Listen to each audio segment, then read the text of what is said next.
subscribe ya teman-teman.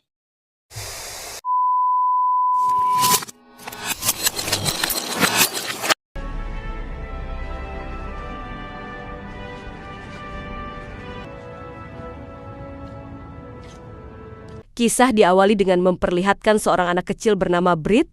Brit adalah anak dari seorang pemilik perusahaan media yang sangat kaya raya di Los Angeles. Sepeninggalan sang bunda, Brit sering sekali terlibat masalah di sekolah akibat kurangnya perhatian dari sang ayah. Bahkan, ketika Brit bercita-cita ingin menjadi seorang superhero, hal tersebut dianggap halu oleh sang ayah yang langsung mematahkan kepala boneka pahlawan kesayangannya. Trying doesn't matter when you always fail.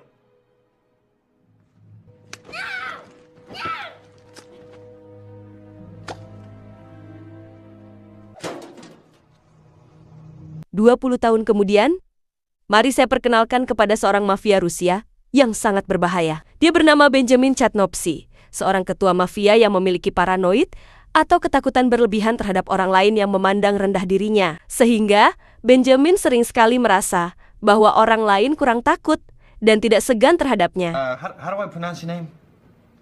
Tchaikovsky? Chudnovsky. Chudovsky? Chudnovsky. Hal itu pun dibuktikan saat seorang pebisnis ini salah menyebut nama Benjamin Chatnovsky yang dalam pikiran Benjamin, hal tersebut amat sangatlah menghina nama pemberian orang tuanya. Apalagi ketika si pebisnis ini tidak kooperatif dan menolak memberi upeti dengan kata-kata yang tidak pantas. Saat itulah, Benjamin langsung mengeluarkan pistol 2 larasnya yang membuat 4 anak buah si pebisnis ini langsung tepar. Di mana Benjamin tidak langsung membunuh si pebisnis, melainkan bertanya lebih dahulu kepadanya, apakah diriku kurang menakutkan bagi dirimu? Karena takut dibunuh, si pebisnis itu pun menjawab jujur, bahwa nama Benjamin memang agak kurang menakutkan ketika didengar. Jawaban si pebisnis ini pun membuat Benjamin langsung menurunkan pistolnya dan berpikir tentang saran yang diberikannya. Awalnya si Benjamin ini senang, karena Benjamin tidak jadi membunuhnya. Tetapi ternyata ada sebuah tas yang sudah diletakkan di antara kursi yang tiba-tiba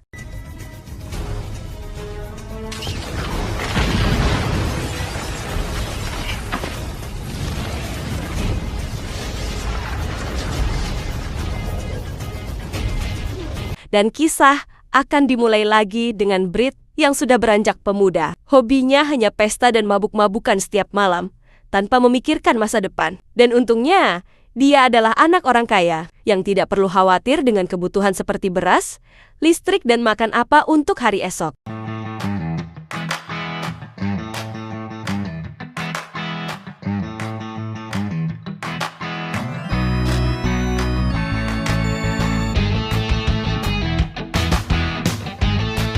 Tiap pagi setelah pesta semalam suntuk Brit selalu dibangunkan dengan aroma secangkir kopi dengan latte art bentuk daun, dan tak lama muncullah sang ayah yang mengeluhkan tentang Brit yang hidupnya tidak jelas. Bahkan akibat ulahnya, akhir-akhir ini membuat nama sang ayah sedikit tercoreng akibat gaya hidup hidden yang dilakukan oleh si Brit ini. I told you, stop taking girls into my garage.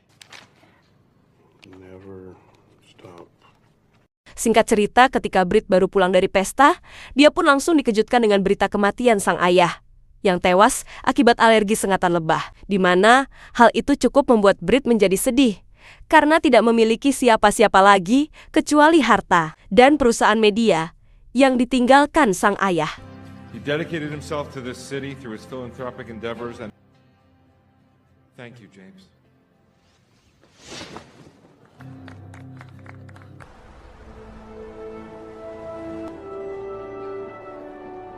This is your newspaper. Esok paginya, Brit pun mengawali hari yang buruk ketika kopi yang diminumnya tidak sama dengan yang biasa dia minum setiap hari. Yang ternyata, Brit lupa bahwa kemarin setelah ayahnya dimakamkan, Brit sudah memecat semua pegawai ayahnya, termasuk orang yang suka membuatkan Brit kopi setiap pagi. Coffee! Will someone explain to me why I'm the worst day of my life? You fired him and everyone else who works for your father, yes? I want Kato here now!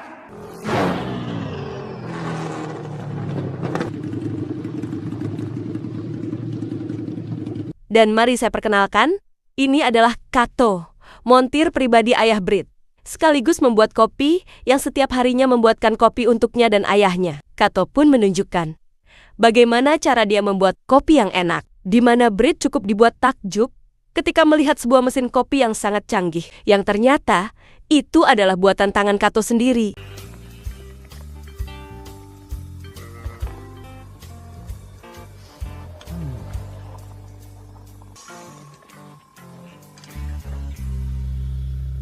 Talenta yang dimiliki Kato pun langsung membuat Britt tertarik, hingga mengajaknya duduk bersama untuk menceritakan bagaimana awal Kato bisa bekerja untuk ayahnya. Kato sendiri merupakan pria kelahiran Shanghai.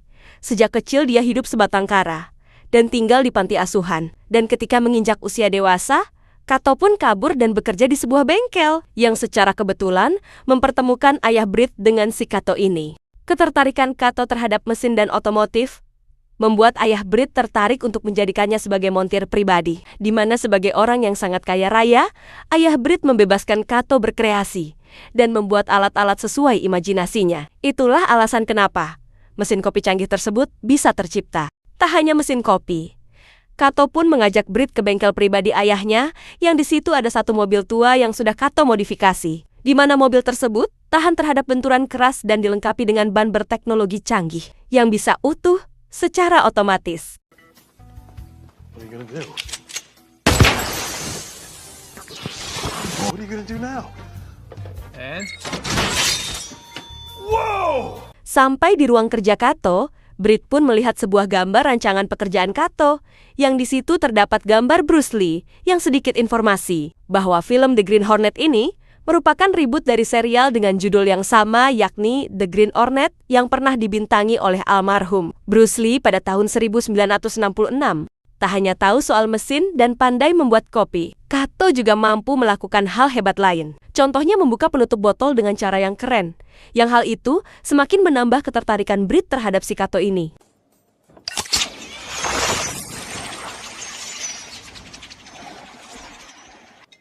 Thank you. Britt dan Kato pun minum sampai larut malam, di mana Britt curhat mengenai sikap menyebalkan sang ayah ketika dia mematahkan kepala mainan kesayangan Britt waktu masih kecil. Yang oleh karena terpengaruh alkohol, Britt pun memaksa Kato untuk pergi ke pemakaman ayahnya dan akan memotong kepala patung ayahnya sebagai balasan atas apa yang telah ayahnya perbuat di masa lalu. Let's roll, kid.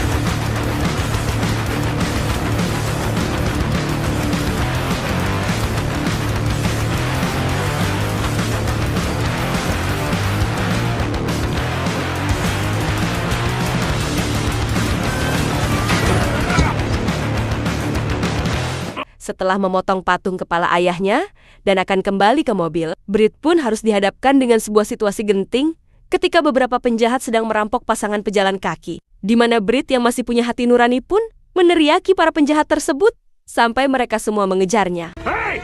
Leave him alone!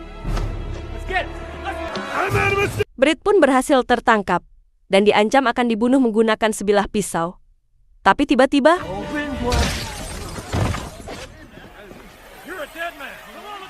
dan ya, muncullah Kato dengan kejutan lainnya, di mana Anda semua akan sangat dibuat terkejut saat mengetahui bahwa Kato memiliki sebuah kemampuan seperti Robert Michael di film Equalizer dan Sherlock Holmes di film Sherlock Holmes, yaitu hipotesis prediksi, dan sama seperti Wesley Game sendiri film Wanted tahun 2008. Ketika jantung Kato berdebar sangat kencang, Kato seolah bisa melihat segala sesuatu bergerak lebih lambat, sehingga tiga hal itu memungkinkan dia untuk melakukan serangan secara akurat, yang didukung dengan skill bela dirinya yang mumpuni. Behind you!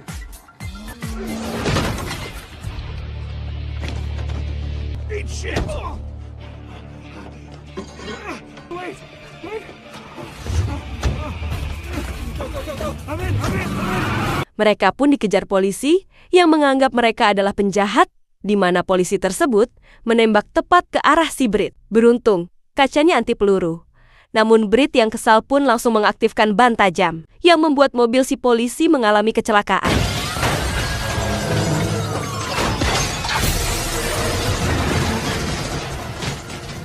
Sampai di rumah, betapa bahagianya mereka berdua ketika berhasil menyelamatkan orang lain dan berasa sudah menjadi seorang pahlawan. Britt bertanya, Bagaimana Kato bisa mengalahkan mereka semua dengan mudah?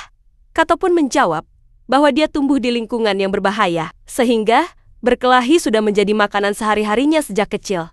Dan untuk bagaimana dia bisa bergerak sangat cepat, Kato pun menjelaskan bahwa ketika jantungnya berdebar sangat cepat, waktu seolah melambat. Saat itulah, Brit memiliki sebuah ide brilian dengan memanfaatkan tensi yang dimiliki oleh Kato, di mana dengan kekayaan akses dan privilege yang dimiliki oleh Brit, mereka berdua bisa menjadi sesuatu hal yang lebih bermanfaat dari sekedar montir dan pemuda kaya penganut hedonisme. Layaknya Bruce Wayne yang menjadi Batman, kemampuan alami yang dimiliki oleh Kato akan menjadi sesuatu yang keren ketika dikombinasikan dengan uang yang banyak yang dimiliki oleh Brit. Yang inti daripada itu adalah mereka berdua berencana untuk menjadi superhero yang akan menyelamatkan warga Los Angeles dari kejahatan dan tirani ekonomi yang punya kekuasaan. Then the police and the bad guys will both try to kill us. I know how to make him take us seriously. Hal pertama yang mereka berdua lakukan adalah menjadikan kejadian semalam berada di halaman depan yang tanpa para dewan sadari bahwa itu adalah ulah Brit sendiri yang dibantu oleh Kato, yang tujuan daripada Brit melakukan itu adalah untuk membuat mereka berdua terkenal dan mendapat perhatian dari para penjahat di Los Angeles. Ketika dewan bertanya apa nama dan julukan untuk kedua pelaku tersebut, saat itulah Brit melihat foto berwarna hijau dirinya semalam dan penyebab kematian ayahnya oleh lebah, sehingga Brit menjuluki dirinya sendiri dengan nama The Green Bee. Hal tersebut pun mendapat penolakan dari para dewan yang menganggap nama tersebut tidak cocok, di mana Kato memberikan kontribusi dengan menyerahkan sebuah nama The Green Hornet supaya terkesan tegas. The Green Hornet. Green Hornet it is. The Green Hornet. Okay, fine. It's decided then. Berita tentang The Green Hornet yang dibesar-besarkan membuat publik merasa bahwa kota ini sudah tidak aman lagi. Yang hal itu berdampak pada reputasi seorang jaksa wilayah yang cukup terkenal bernama Scanlan. Guys, stop connecting separate dots with invisible lines. I wouldn't worry about it. We don't affect business. I'm not worried. Who told you I'm worried? Kembali ke Brit dan Kato, di mana mereka kedatangan seorang wanita bernama Lenore, yang merupakan calon sekretaris baru untuk Brit. Wawasan dan kecerdasan yang dimiliki oleh Lenore akhirnya membuat Brit tertarik dan meminta dia untuk langsung bekerja hari ini juga. Because you are now my permanent secretary. If there's one thing I like on my women. Tiba di rumah, Brit dan Kato pun langsung menyiapkan segala sesuatu yang dibutuhkan untuk memperkuat karakter The Green Hornet, seperti mobil, kostum, dan alat-alat canggih lain yang secara teknis hanya Kato lah yang bekerja. Sedangkan Brit sekedar memberikan ide untuk kostum dan topengnya saja. Dengan uang yang dimiliki Brit, ataupun bisa bebas berkreasi dengan melengkapi mobilnya dengan bahan anti peluru, rudal buatan sendiri, kursi pelontar yang disarankan oleh Brit, dan berbagai senjata canggih lain untuk mendukung aksi superhero mereka. 2 minggu berlalu. Kini mereka berdua sudah siap untuk beraksi, di mana Brit cukup dibuat terkejut saat melihat mobil tua milik ayahnya. Kini sudah menjadi mobil superhero yang sangat keren. I call it the Black Beauty.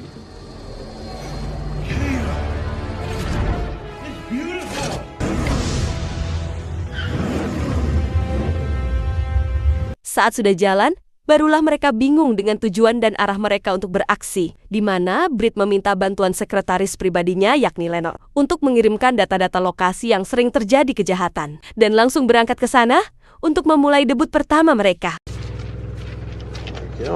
South Central. Tiba di sana, Brit pun mulai merasakan rasa takut dan ragu ketika melihat sekelompok gangster yang sedang berkumpul, di mana Kato yang bodoh amat pun langsung membelokkan mobilnya dan segera menghampiri orang-orang tersebut.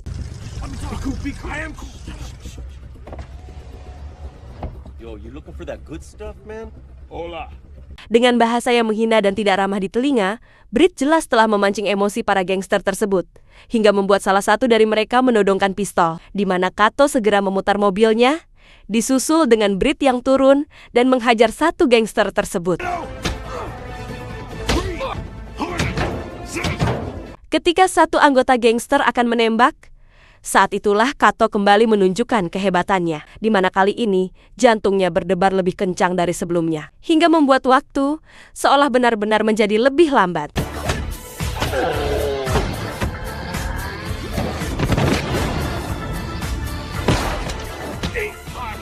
Britt pun mencoba menginterogasi salah satu dari mereka hingga akhirnya mendapatkan satu nama, yaitu Benjamin Chatnovsky, di mana Britt dan Kato segera pergi ke salah satu ladang bisnisnya, menghancurkan labnya, menyuruh anak buahnya menyampaikan pesan kepada Benjamin, dan membakar habis tempat tersebut. The Green Hornet sends his regards.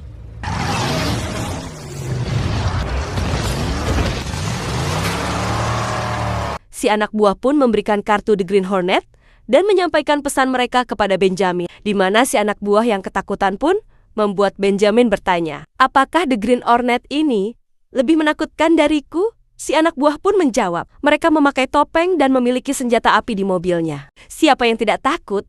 Hal sekecil itu pun langsung. Benjamin langsung tersinggung dan terhina karena seperti yang sudah saya jelaskan di awal, bahwa Benjamin memiliki kecenderungan ingin dihargai dan ditakuti melebihi siapapun. Sehingga, si anak buah pun harus tewas dengan ditembak mati oleh Benjamin saat itu juga.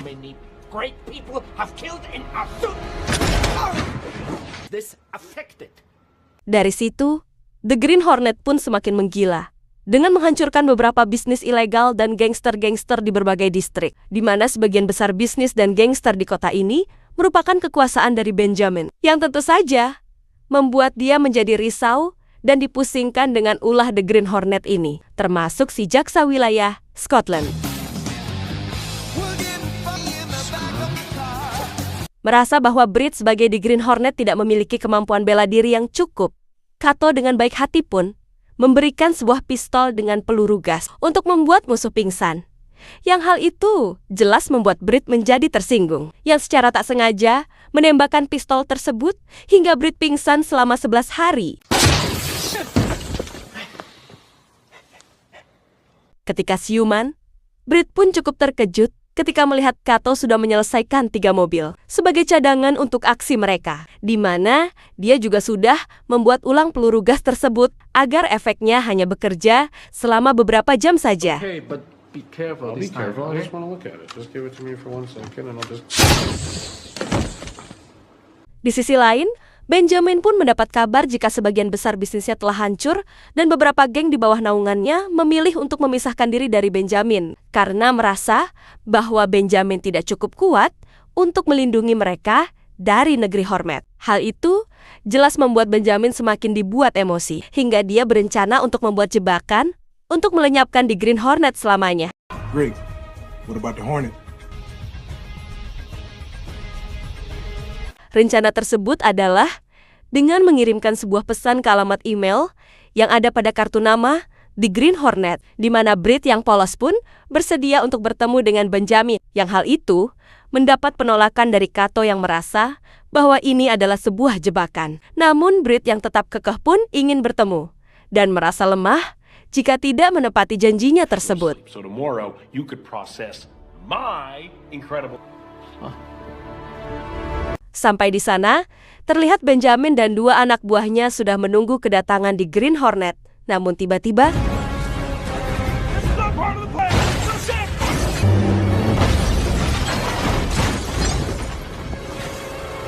dan ya, mereka pun dijebak masuk ke dalam lubang, kemudian ditimbun dengan tanah yang membuat Britt kepanikan. Tetapi dengan rudal yang terdapat di dalam mobil, Kato pun meledakkan bagian luar mobilnya, hingga membuat tanah meledak dan membunuh 1 anak buah kepercayaan si Benjamin.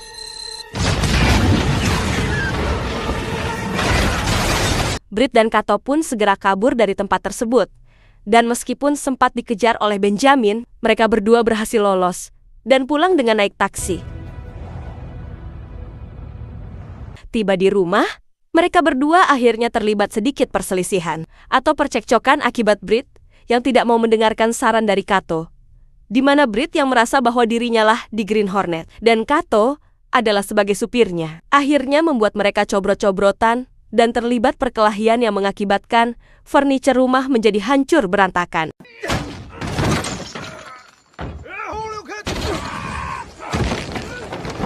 Benjamin sendiri cukup dibuat terpukul dengan kematian salah satu orang kepercayaannya, di mana dia memerintahkan seluruh gangster dan pembunuh bayaran untuk mencari dan membunuh orang dengan pakaian hijau, berharap salah satu dari mereka adalah The Green Hornet.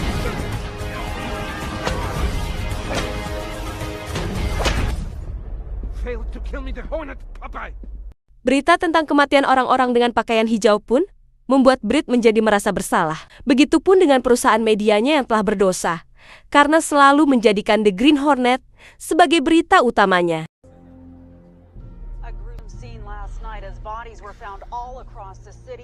Tak lama, muncullah Scanlan yang datang untuk memberikan bantuan, di mana Scotland ini ternyata adalah seorang jaksa wilayah yang buruk. Karena di situasi seperti ini, dia justru meminta Brit dan perusahaannya tidak memberitakan kematian para korban. Juga apabila ada nama Benjamin yang ikut terseret, Scotland meminta Brit untuk jangan pernah mengusiknya, karena ternyata Scanlan dan Benjamin memiliki hubungan bisnis yang cukup erat. You get out of my office right this second. Sementara itu, Benjamin memanggil satu-satunya orang kepercayaan yang dia miliki. Benjamin meminta saran kepada dia tentang rencana mengubah penampilannya menjadi serba merah dan mengubah namanya dari Chad Nofsky menjadi Vlad Nofsky. Yang tujuan daripada dia melakukan itu adalah untuk membuat image-nya lebih seram dan ditakuti musuh-musuhnya. Talking about the death of Chudnovsky and the rebirth of Bloodnovsky. What do you say? Mendengar hal tersebut, orang kepercayaannya pun mengatakan bahwa masih banyak masalah yang lebih serius untuk diurus, dan bukannya malah memikirkan hal-hal konyol dan tidak penting seperti ini. Dan alhasil, Benjamin pun menembak mati dia saat itu juga. Starting to scare myself.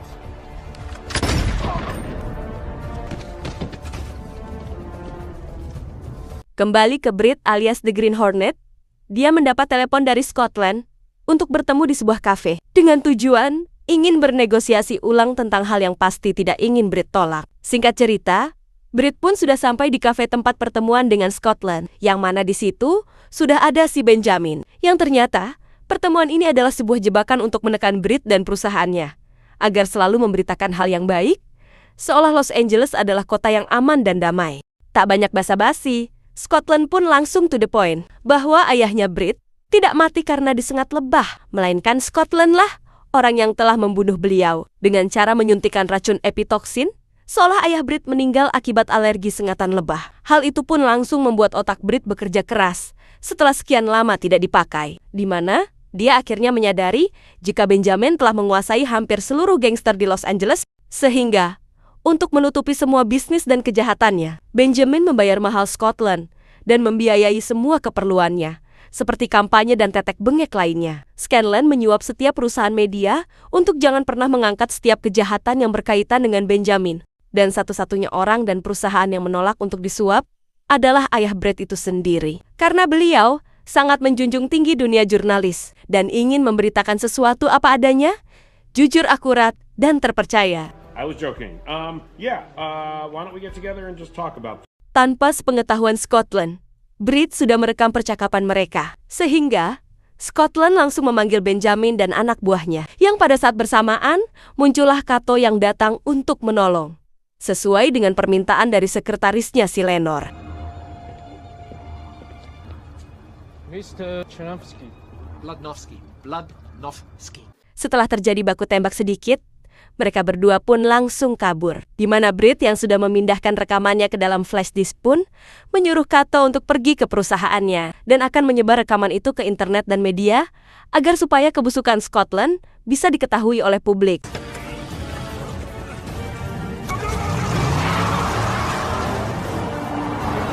Kejar-kejaran pun terjadi dengan jumlah yang tidak seimbang, di mana Kato terpaksa mengeluarkan minigun otomatisnya yang membuat satu mobil anak buah Benjamin hancur dan terguling di jalan raya. Ketika anak buah Benjamin mengeluarkan senjata beratnya, mobil lapis baja mereka ternyata tak cukup kuat untuk menahan setiap peluru, sehingga Kato merasa harus turun tangan dan meminta Brit untuk menyetir mobil super mereka.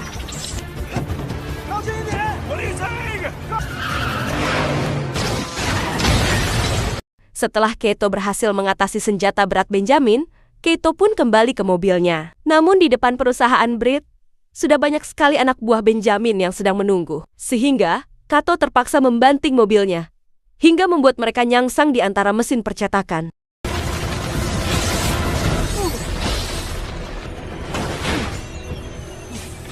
Saat itulah muncul Benjamin dengan jubah merah dan masker seramnya, di mana Britt yang pergi duluan pun berusaha untuk menghindari tembakan anak buah Benjamin, yang dengan kesembronoannya, Britt masih beruntung bisa selamat.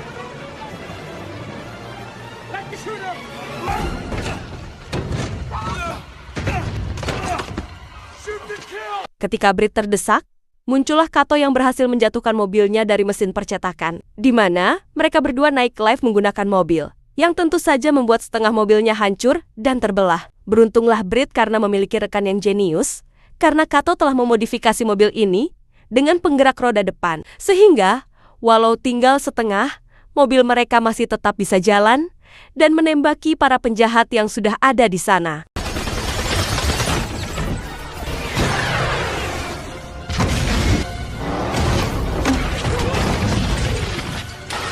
Dengan pertahanan terakhir, yakni mobil setengah mereka, Kato pun menyuruh Britt untuk segera mengupload rekamannya. Di mana saat amunisinya sudah habis, Kato pun terpaksa turun tangan lagi dan menghabisi satu persatu anak buah Benjamin dengan skill unik yang dia miliki.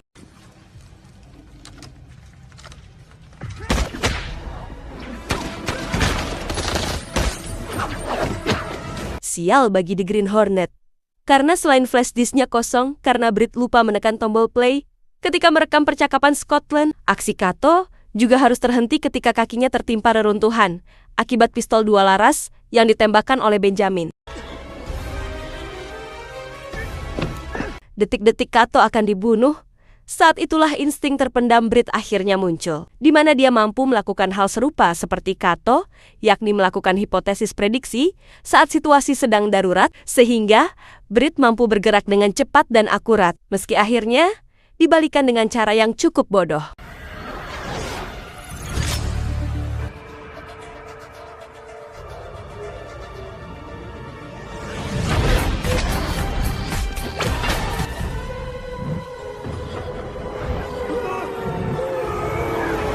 Aksi bodoh Britt pun dimanfaatkan Kato untuk lolos dari si Benjamin, di mana Kato langsung mengambil 2 batang kayu dan menusuk Benjamin, hingga dia tewas saat itu juga.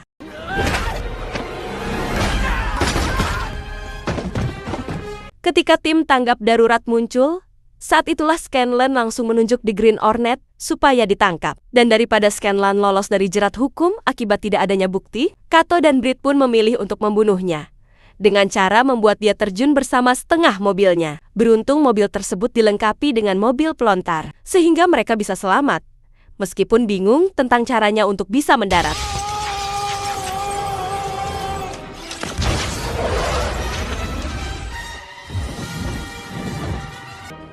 Holy shit! Ejector seats! Britt yang sempat tertembak di bagian bahu pun dibawa Kato ke rumah Lenore untuk diobati, di mana Lenore berhasil menyelamatkan mereka berdua dengan mengatakan kepada petugas bahwa dirinya tidak melihat 2 orang bertopeng, seperti yang dijelaskan oleh petugas tersebut. Okay, I can't do it. Take me to the hospital. Let me have a second of silence so I can figure this out, okay? Esok paginya, Britt pun memberi keterangan mengenai hancurnya gedung perusahaan miliknya, yang meskipun The Green Hornet masih dianggap kriminal, dan kejahatan Scanlan tidak pernah terungkap. Setidaknya 2 orang jahat, yakni Benjamin dan Scanlan itu sendiri, sekarang sudah tidak ada, yang membuat kota ini akan menjadi lebih aman dan lebih damai dari sebelumnya, dan tiba-tiba... Dan ya, insiden ini merupakan bagian dari rencana mereka untuk membuat luka tembak Britt seolah-olah dari si The Green Hornet, yang tujuannya adalah untuk menghindari kecurigaan polisi tentang keterlibatan Britt sebagai sosok The Green Hornet. Terakhir, polisi pun dibingungkan dengan Kato yang kabur dengan begitu cepat. Yang ternyata, mobil supernya kini sudah dilengkapi dengan teknologi super canggih yang bisa membuat bodi mobilnya berubah warna secara otomatis. Sehingga, aksi Kato dan Britt akan jauh lebih seru untuk kedepannya. Tamat. Terima kasih sudah menyaksikan alur cerita film sampai akhir. Jangan lupa subscribe dan sampai jumpa di movie berikutnya.